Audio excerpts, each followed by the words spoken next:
Comment être plus séduisant grâce à la communication? Bonjour à tous, c'est Fabrice Julien, coach et auteur expert en séduction, et dans cette vidéo, on va parler de comment être plus séduisant grâce à la communication. Alors les amis, ce qu'il faut bien comprendre, c'est que on va commencer par 3 rappels de base sur la communication. La première chose importante, c'est la carte n'est pas le territoire. Qu'est-ce que ça signifie?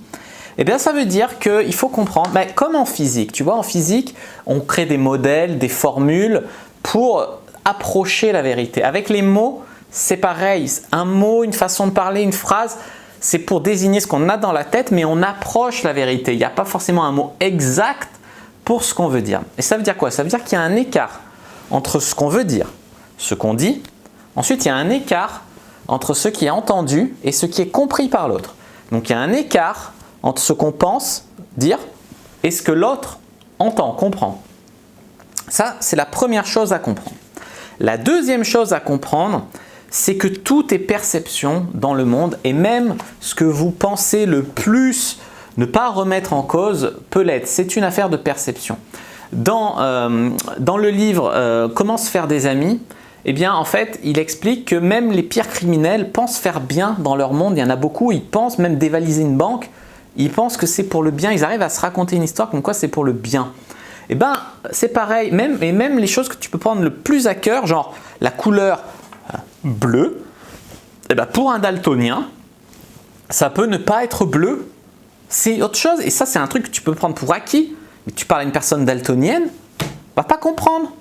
Tout est perception dans le monde. Et perception, chacun vit dans sa réalité si tu veux. La réalité est faite de la perception des choses, plus que des choses elles-mêmes. Ensuite, l'importance du non-verbal, du paraverbal. Qu'est-ce que je veux dire par là? Je veux dire que il faut vraiment qu'il y ait une cohérence entre ce qu'on dit et comment on le dit. Par exemple, si je te dis je t'aime, putain, tu vas pas entendre forcément la même chose que si je te dis je t'aime, tu vois. C'est vraiment la façon de le dire est des fois plus importante que les mots eux-mêmes. Voilà, donc c'était 3 préliminaires, et vous savez que j'aime les préliminaires, à comment devenir plus séduisant grâce à la communication. Alors, la première chose pour devenir un bon communicant et un communicant séduisant, c'est de prendre la responsabilité en fait de la communication. Il ne s'agit pas de dire à quelqu'un « mais putain, mais tu es conne, tu comprends rien », mais plutôt de dire écoute, je me suis peut-être pas exprimé le mieux du monde, voilà ce que je voulais dire. Là, tu peux reformuler. Voilà, c'est de prendre la responsabilité de sa communication. Ensuite, pour devenir un bon communicant séduisant, il y a le fait d'adapter la manière la plus efficace pour délivrer son message. La manière la plus efficace ne veut pas toujours dire la manière la plus directe. Par exemple, « coucou, tu baises », c'est rarement la manière la plus efficace, même si c'est la plus directe. Ce que je veux dire par là, c'est qu'il faut apprendre quand tu peux être direct, quand il faut enrober ton message et quand il faut faire passer l'inconscient à ton message. Quelles sont les meilleures techniques pour faire passer l'inconscient à son message? Eh bien, c'est par exemple le storytelling, raconter une histoire et planter une graine chez l'autre et l'amener lui-même à la conclusion de ce que tu veux. Les métaphores, les comparaisons, tout ça, ça aide vachement dans ce but-là. Autre chose qui fait un bon communicant, c'est d'être clair. Et pour être clair sur ce qu'on veut dire, le mieux c'est de résumer de temps en temps, de reformuler. De se dire « Ah, alors de ce que j'ai compris, tu veux me dire que blablabla », tu reformules avec tes mots. C'est aussi de résumer. En gros, ce que je voulais te dire, c'est blablabla.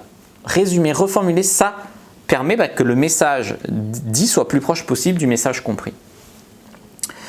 Un bon communicant, et c'est quelque chose où je suis très fort pour ramener n'importe quoi sur le sexe, c'est d'orienter et de ramener la conversation vers l'objectif. Si ton objectif c'est de séduire une fille, il ne s'agit pas de partir sur des choses qui vont être contre-productives au final dans ce but-là.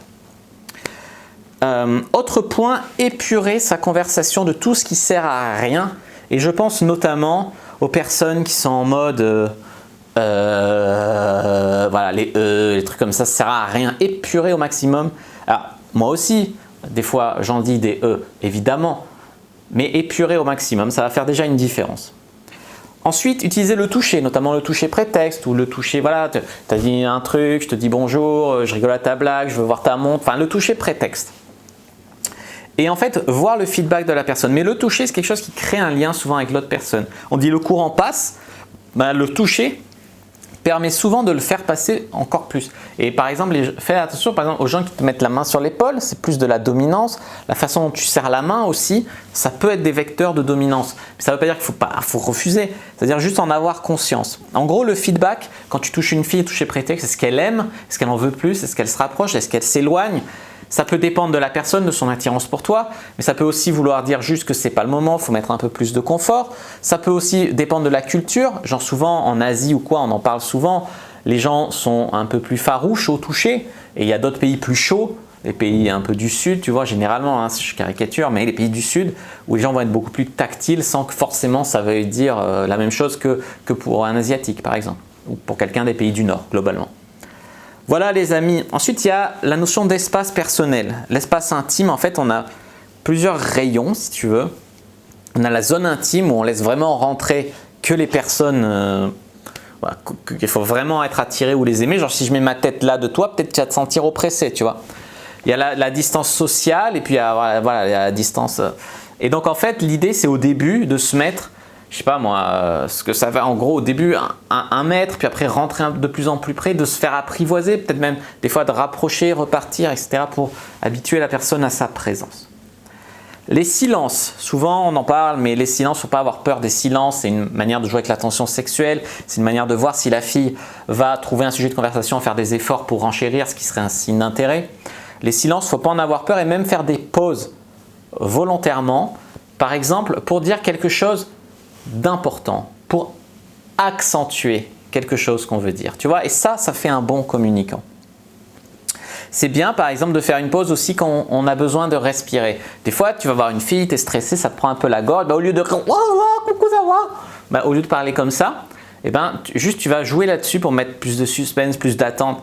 Hey, ça va? Et ça t'évite toi de partir dans tous les sens, tu vois, jouer avec sa respiration. Regarder la personne dans les yeux, pas de manière oppressante et tout le temps comme un psychopathe, sociopathe, mais globalement, oser la regarder dans les yeux de temps en temps, ça crée un lien par rapport à une personne qui est fuyante et qui a peur de regarder dans les yeux, un marqueur aussi de confiance en soi. Ça peut aussi faire monter la tension sexuelle de la baiser avec les yeux. Dire le prénom de la personne quand on le connaît, c'est un lien de familiarité, etc. C'est important. Valoriser l'autre sur ce qui est important pour lui ou pour elle. Par exemple, c'est vrai que même moi, tu vois, il y a des mecs qui viennent me parler « Salut Fab, j'adore tes vidéos ». Ce qui, n'importe qui en fait, globalement, on peut lui avoir dit « Lui, je l'ai vu sur YouTube », n'importe qui peut venir me dire « Salut Fab, j'adore tes vidéos », tu vois. C'est pas quelque chose qui va me toucher spécialement ou qui va faire que j'adore ça.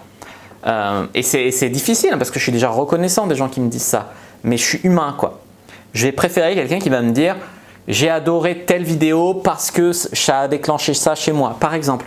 Là, ça va tout de suite me donner plus envie de lui répondre, plus de m'investir. Voilà. Et les filles, c'est pareil. « Salut, je t'ai trouvé jolie quand t'es passé ». Tout le mec lui dit ça, sert à rien. Plus lui dire quelque chose qui est important pour elle. Par exemple, si c'est la mode, un accessoire qu'elle a choisi, un truc, si tu penses que c'est la mode qui est important pour elle. Si tu penses qu'elle a l'air spirituelle ou quoi, salut, j'adore ton énergie, etc., que tu as l'air de… Voilà. Mais valoriser sur ce qui est important pour elle. En gros, hein. Et aussi, dernier point pour être un bon communicant plus séduisant, ça va être en fait de poser un cadre inconscient, enfin dans la communication non dite, que c'est déjà une fille, en fait tu la considères, tu lui parles comme si c'était quelqu'un avec qui tu avais déjà couché, une bonne pote avec qui tu couches de temps en temps. Et ça va te permettre à la fois d'être cool, détendu, relax, créer un lien familier, ce qu'il faut pour créer un lien justement, parce qu'il faut des fois faire en premier pour que ça devienne la réalité. Et à la fois être assez sexué pour ne pas finir dans la friend zone et qu'il y ait un minimum d'excitation au fond dans cette relation.